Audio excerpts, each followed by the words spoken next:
right, hello guys. Welcome to Bear Creek TV. Another video today. As I mentioned last video, we're going to go to a pretty unique and nice museum, gun museum.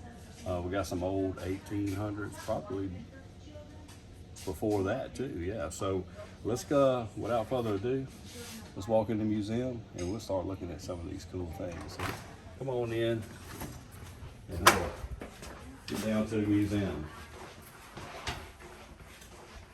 Okay, as you can see, we got nothing but guns and artifacts from a lot of history, a lot of American history, and then we got some out of the country stuff too. So I guess where we'll start as this little thing, this little barrel canteen is from the Revolutionary War. Wow, and a lot of these guns here on this wall as well. I got Mr. Rick with me, kind of giving me some history on some of these guns, and I'm gonna ask him to help me out here with. We got some old musket, Brown B's musket, Bess. Brown Bess. Brown Bess muskets. We got Spanish and British, early 1800s. We got some 1700s.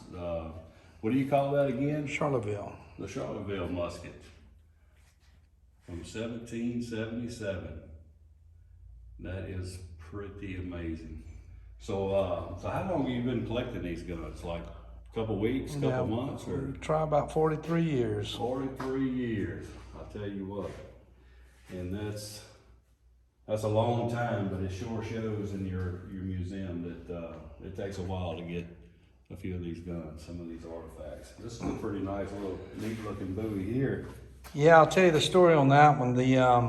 This is a Bowie number 1. There's a exact knife in the Arkansas State Museum. Mm-hmm. Jacob Black was an Arkansas knife builder, blacksmith and knife builder. Yeah. Supposedly he built James Bowie's last knife, the knife before he left to go to the Alamo.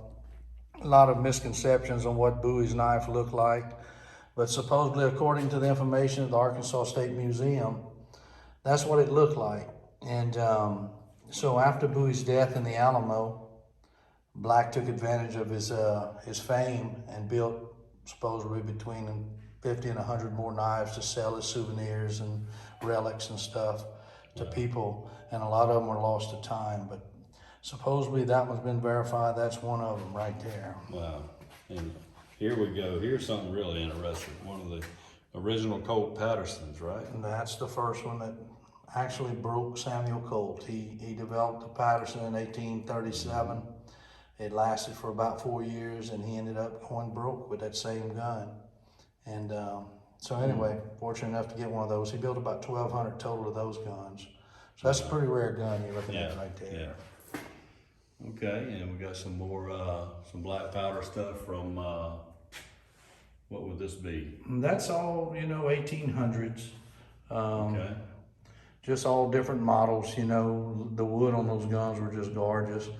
That's an old swivel gun that was made by probably an individual gunsmith. So he got, I guess he figured he needed 2 shots. So he did, you could swivel it, shoot one time and swivel it completely around and had another shot. So, and look at the curvages. Oh yeah. I mean, that's... The woodwork on those guns is just amazing, very much amazing. Yeah, talented people, man, talented. This is a pretty unique gun here, Wade. You'll never see this one again. I know you're looking at that Gatling gun. Yeah, that's my favorite. But I'll show that in a minute. This knife was engraved to Jack Slade, who was actually a real character. This is the book they wrote about his life, Death of a Gunfighter. And it's an interesting book. Well, this is his gun, his holster, engraved to him. But it's pretty unique. It's 1851 Eli Whitney with custom ivory grips. And if you ever have a chance to go online and read about his life, Mark Twain wrote about this guy in the book Roughing It. But anyway, he's a real character. That's his gun. You reckon that gun right there was pointed at some people? You just don't ever know. But I'm sure if he could tell stories, it would be something interesting. Yeah. And I know that's your favorite gun. Right there, that's a, yes indeed. This is a reproduction of the Gatling gun. It's not the real ones. The real ones are very, very expensive. But it is a firing reproduction. I'm trying to talk him into going out and shooting this thing. But, Maybe one day we'll do maybe one day. I'm gonna work on him a little bit. So There's Quigley's gun. You remember the movie Quigley Down Under? yes, sir. That's the same gun they had in the movie. The Quigley gun. And was he shooting at about what 1,000 meters or something like that? Well, supposedly. Supposedly. Yeah, their math might be a little different than what it actually. These are all Civil War guns, Civil War bayonets, Civil War handguns. They made so many different guns during the Civil War. That's when gun technology really took a turn, where you had so many people trying to build guns and get government contracts.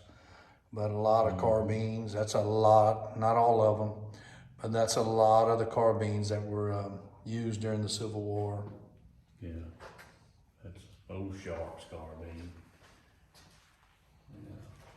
This is old Butterfield. That's a rare gun. They made them, I think, from 61 to 63 for the Civil War. They didn't last very long. Yeah, one how accurate it is. It was one of them up close guns there, huh? Yeah, Maybe. some old swords from the Civil War.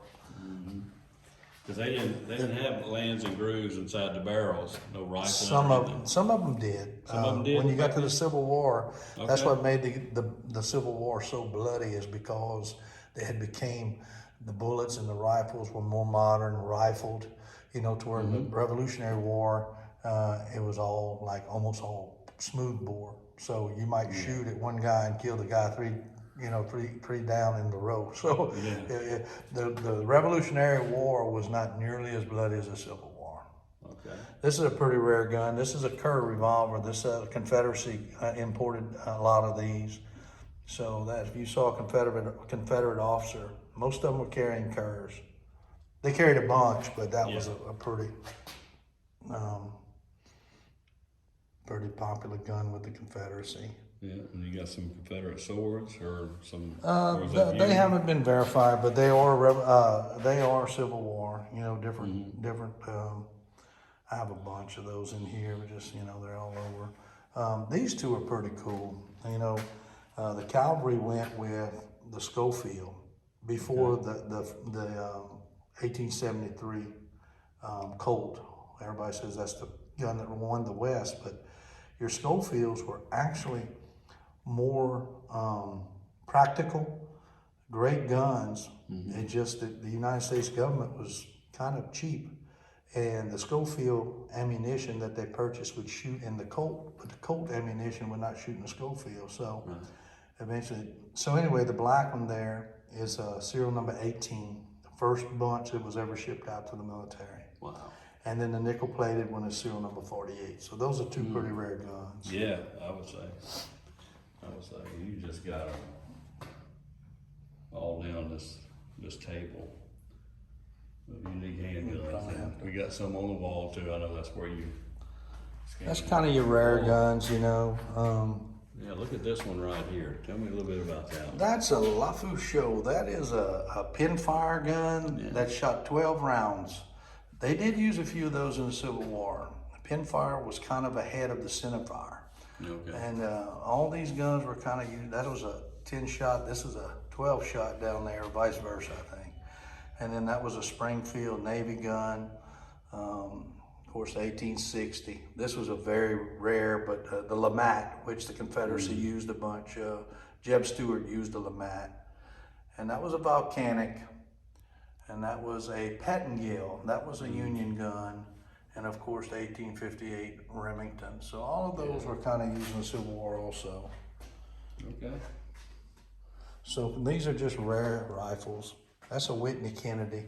Eli Whitney had a large manufacturing firm, and he was building just about everything you could imagine.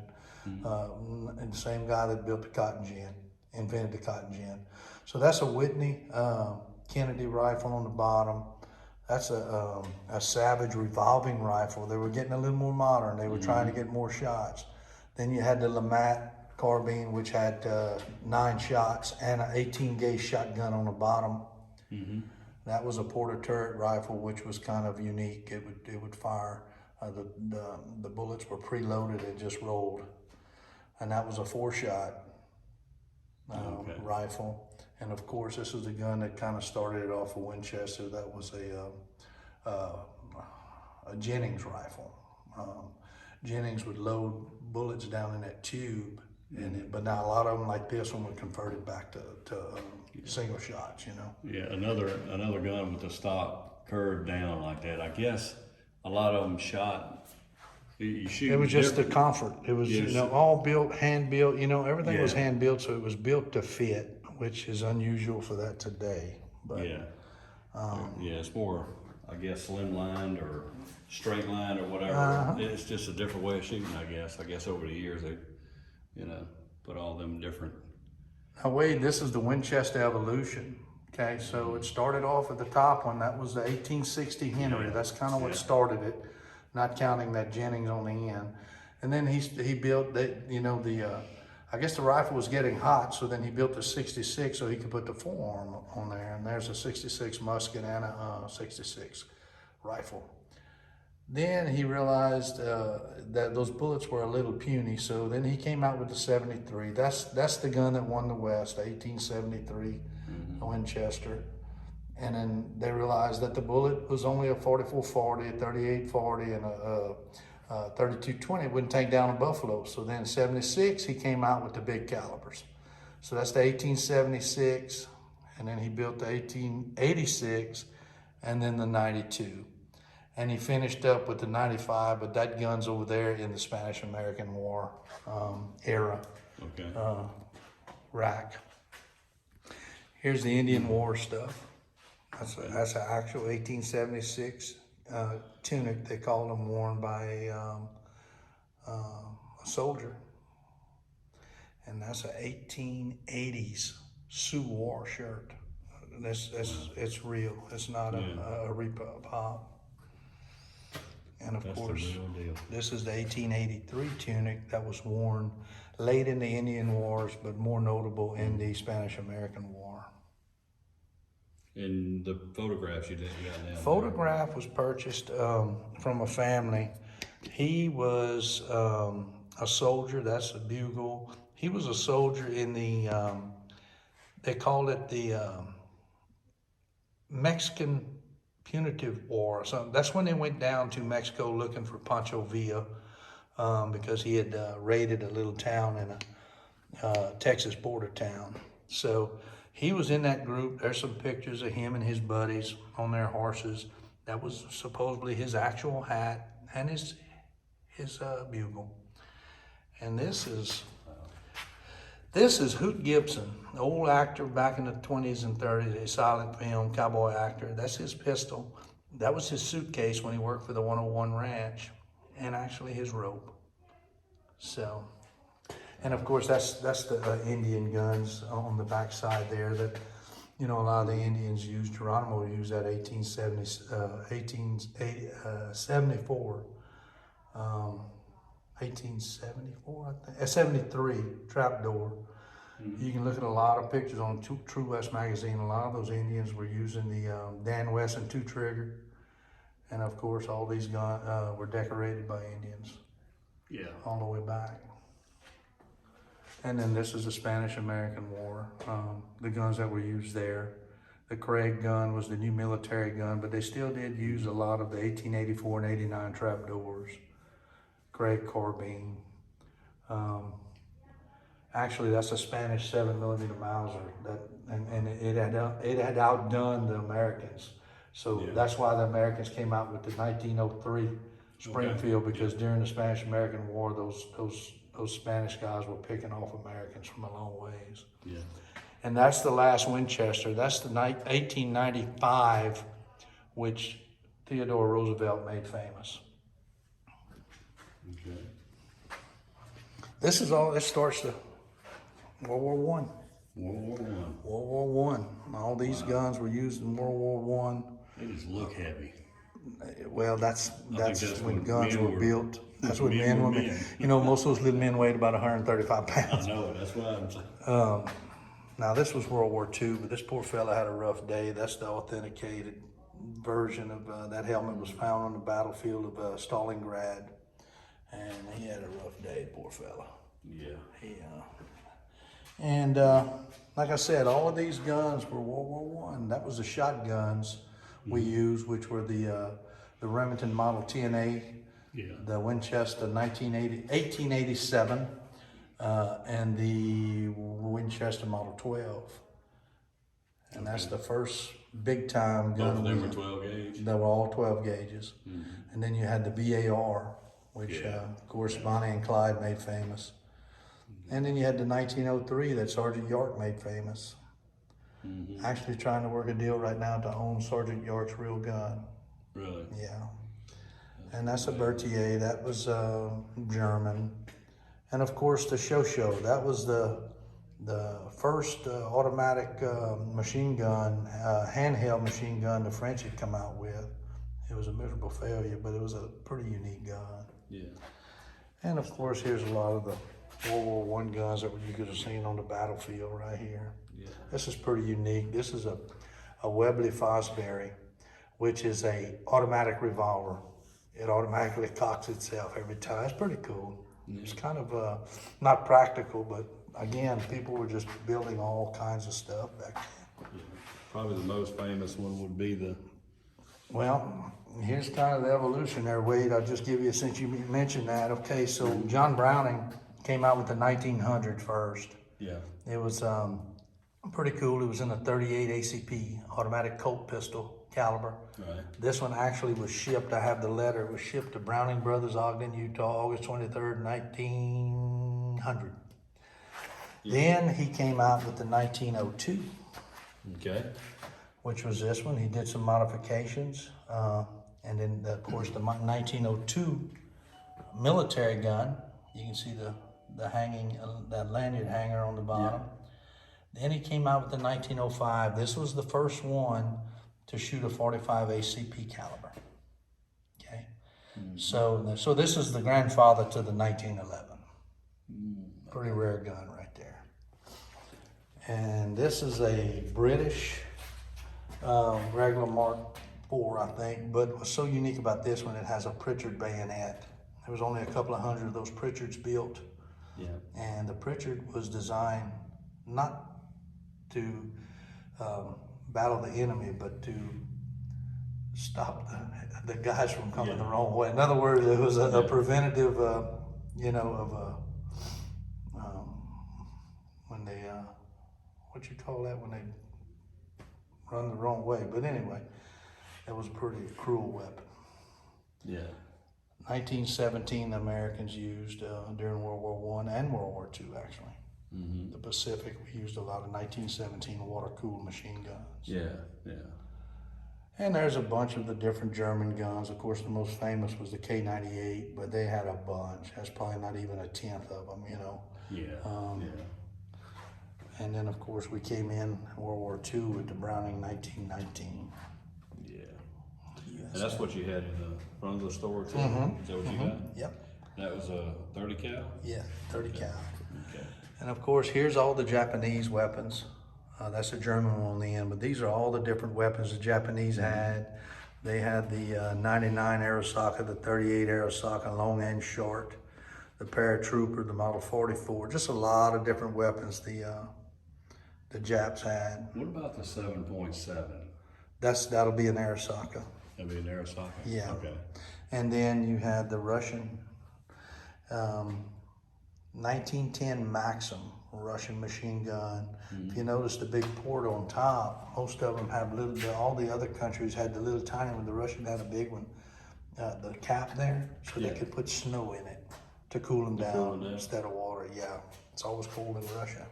Yeah, but I'm sure it warped the barrel and everything else. I don't know. I don't think so. It's probably so hot that steel was made to last back then. Yeah, I guess you're right. This is a rare one. That's the Johnson machine gun. You won't see a whole lot of those around. And of course, the World War II BAR there on the bottom. Picture of old General Patton. Yeah. Life magazine. That's a real edition. And of course, here's all your different models of the M1 carbine. They made 11 of them, include with the paratrooper. So, and there's one of every one of them up there. You got another Remington up there, shotgun? That is a Remington Model 31. I just picked that up. I didn't realize it had the flaming bombs on it.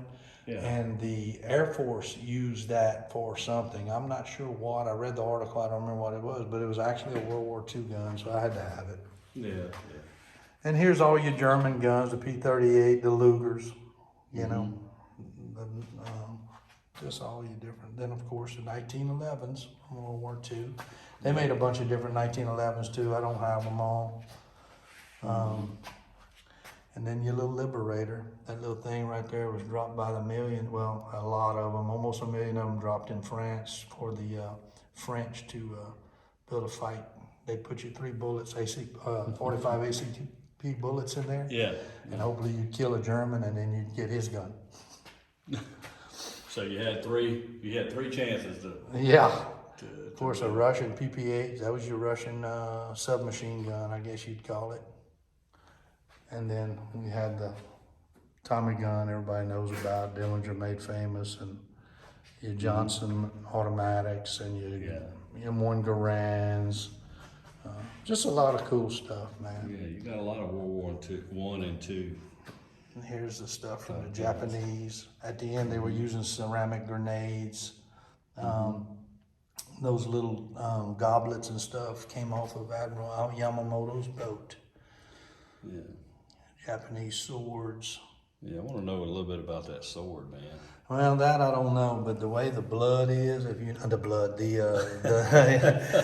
that's what I was thinking. These blades were just beautiful, and there's a lot of rust up to this point here. Right there. So I don't know what happened there. So that's how far it went in, maybe. I'm pretty sure it wasn't good, but. So you're looking, ladies and gentlemen, you're looking at something that's probably been inside of a human. All these guns of war. One guy asked me, he said, more of these guns could talk. I said, I'd probably take off running out of here. Yeah. This is a Japanese knee mortar, Type 89 knee mortar. What was cool about that, the Americans would capture them, and take them off of Japanese, and then they thought they could shoot them off their knee, and they'd break a leg. So that's why they see it's called the Japanese knee mortar. Okay. That's all your old M1 Garands. There's the M1 Garand Sniper. H&R made a few for the rising 50s and 60s. That's a German anti-tank Panzer something, can't remember what it's called. And of course, Germans had a lot of cool stuff. They had daggers, beautiful daggers. The Germans built a lot of nice stuff. Unfortunately, for the wrong reason, but and different guns from the German era, daggers, and that's kind of. Here's American. You would think nobody would lose that Purple Heart, but we ended up getting it. Had the citation with it. The guy was shot in Germany in 1944, but he lived. Old trench knives and bayonets and a Russian. Hand grenade, and there's a lot of interesting stuff.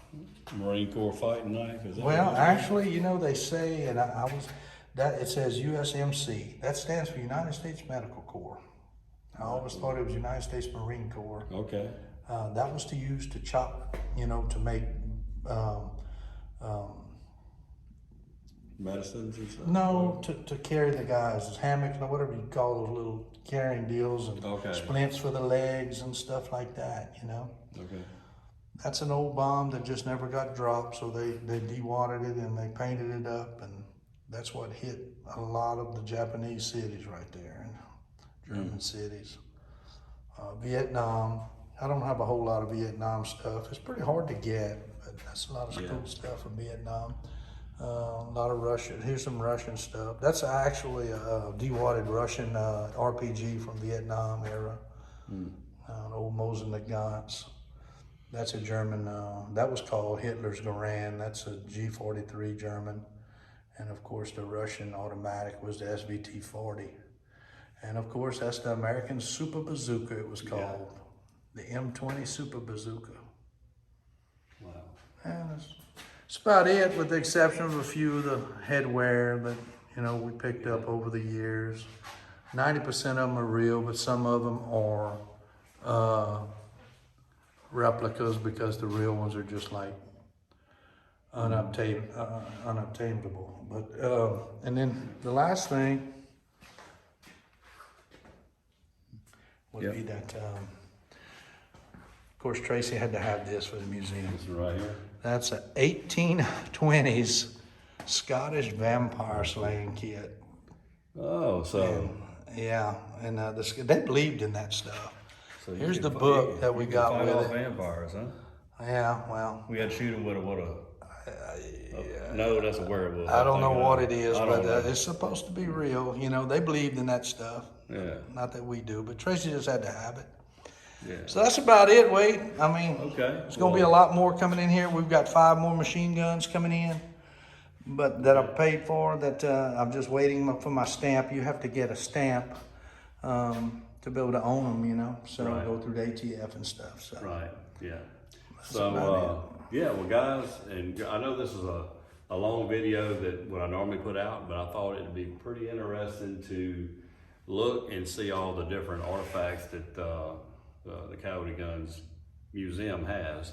And so if please comment below if you've seen something, or if you have any guns, or if you have any guns that you might want to sell. This guy is very interested in picking up a lot of artifacts, a lot of history that our that our countries face within war, or maybe it don't really have to be our country. It could be old Russian guns. It could be Italians and French and stuff like that. He's just a big collector. So if you know of anything, contact me, comment below, and we'll get back with you. But well, Rick, I want to just thank you for letting me come and look at your museum. I know you've talked to me about this for quite some time, and this is going to be open to the public pretty soon.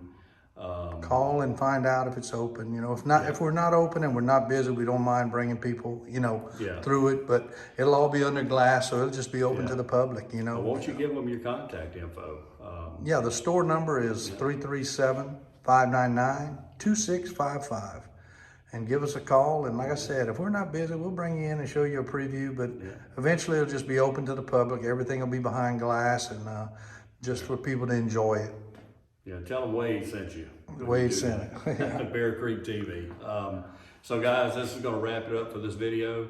Appreciate y'all hanging in there for the ones that watched the whole thing. Thank y'all, and as always, stay safe, stay prepared, and we'll see you on the next one. Thanks.